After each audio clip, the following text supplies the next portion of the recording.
Apa kesan terhadap memberi kelonggaran PKPB dan mengizinkan pelajar dan pekerja luar negara untuk pulang ke tanah air dalam musim COVID-19 ini?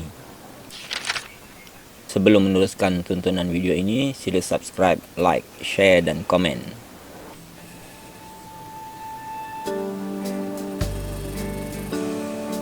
COVID-19,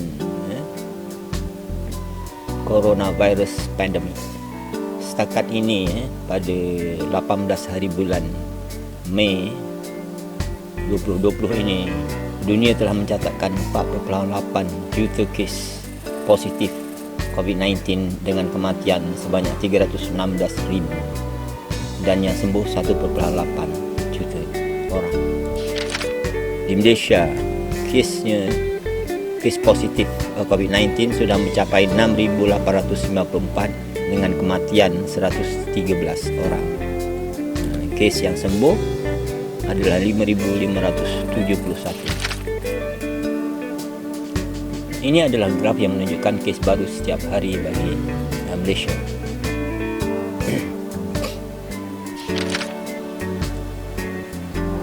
Kita memerlukan PKP fasa keempat pada 29 hari bulan 5 dan berakhir pada 12 hari bulan 5 tahun 2020.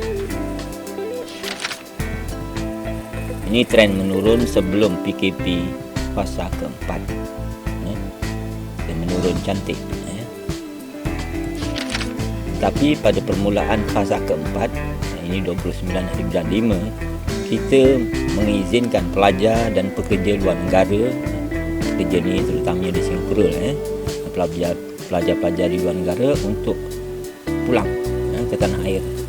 Jadi ini memberi kesan kepada kes baru setiap hari, oleh kerana sebahagian daripada mereka ini positif COVID-19 punya. Jadi ini kesan kenaikan pada permulaan fasa keempat. Akibatnya trend menurun selepas PKP fasa keempat adalah seperti dalam band berwarna merah sebutnya.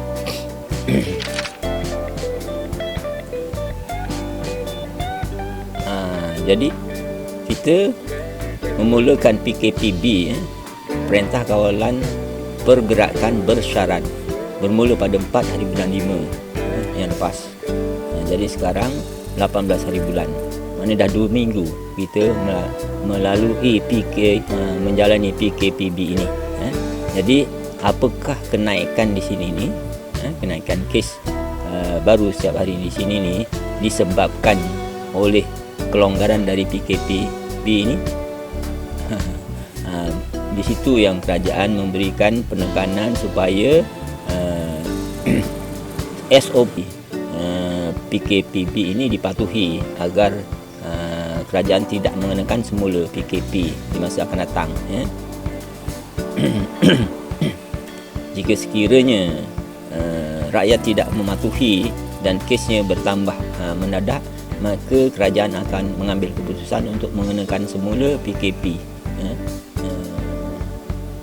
Tiada lagi kelonggaran seperti PKPB yang telah diberikan jika kenaikan mendadak akibat daripada ketidakpatuhan kepada SOP tersebut.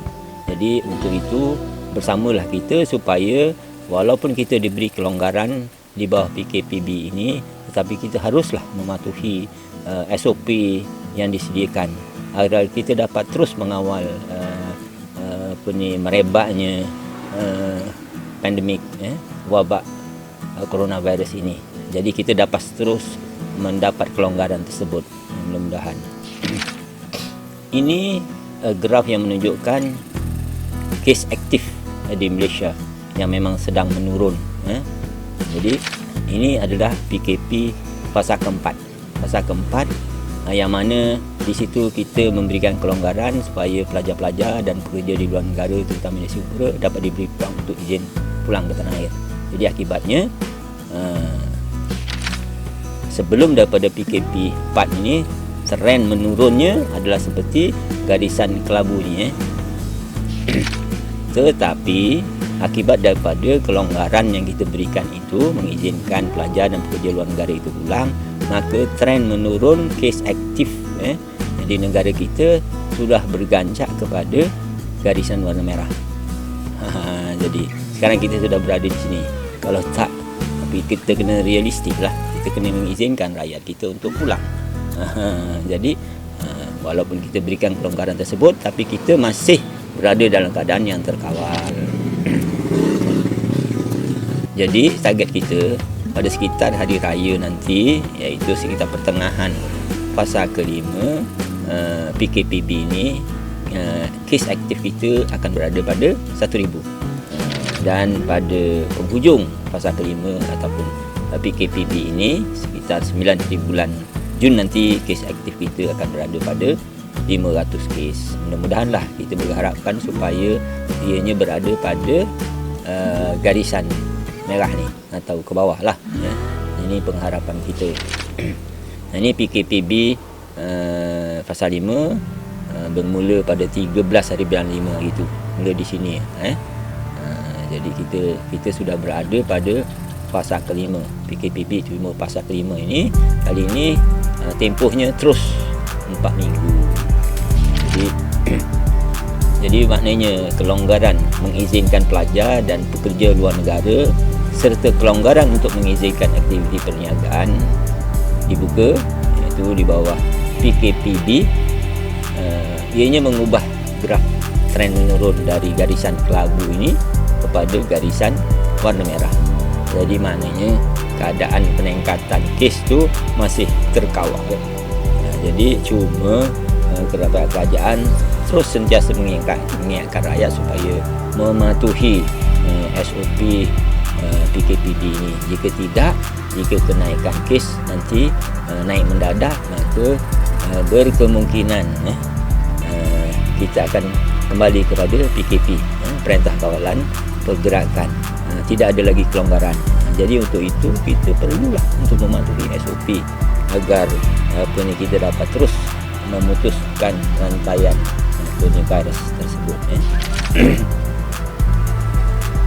Jadi ini adalah negara-negara yang bentuk graf kes aktifnya seperti negara kita, iaitu keadaan pandemik COVID-19 yang sudah terkawal. Seperti Jerman. Jerman sudah lebih baik daripada kita lah, dia lebih jauh lebih turunnya. Tapi sekarang dia masih lagi ada 15,200 kes aktif di Jerman.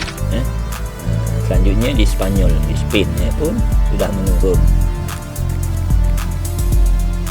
Cuma masih ada lagi 54,000 kes aktif di Spanyol. Ini di Itali pula.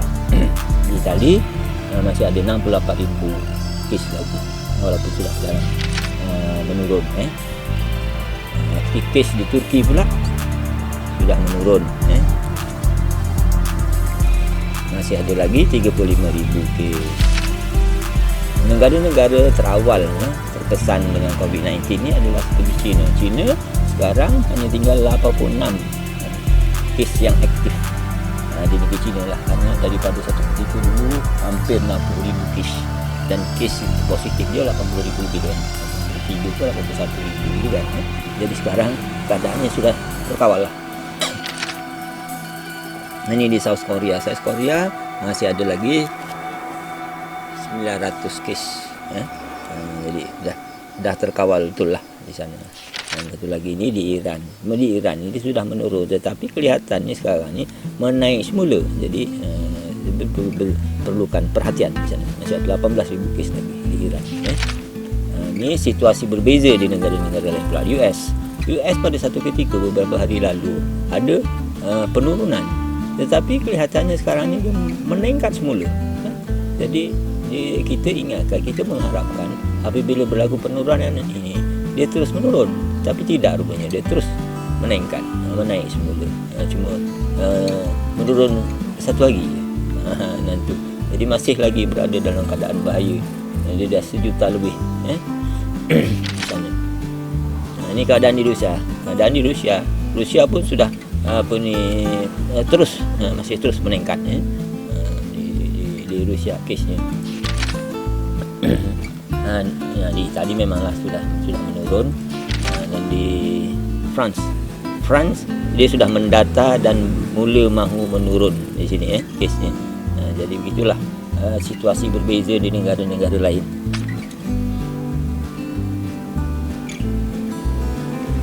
Kesimpulan, kelonggaran mengizinkan pelajar dan pekerja yang berada di luar negara, pekerja ini kebanyakannya di Singapura lah untuk pulang, serta kelonggaran untuk mengizinkan aktiviti perniagaan dibuka, iaitu di bawah Perintah Kawalan Pergerakan Bersyarat, ada memberi kesan minimal kepada penurunan kes COVID-19.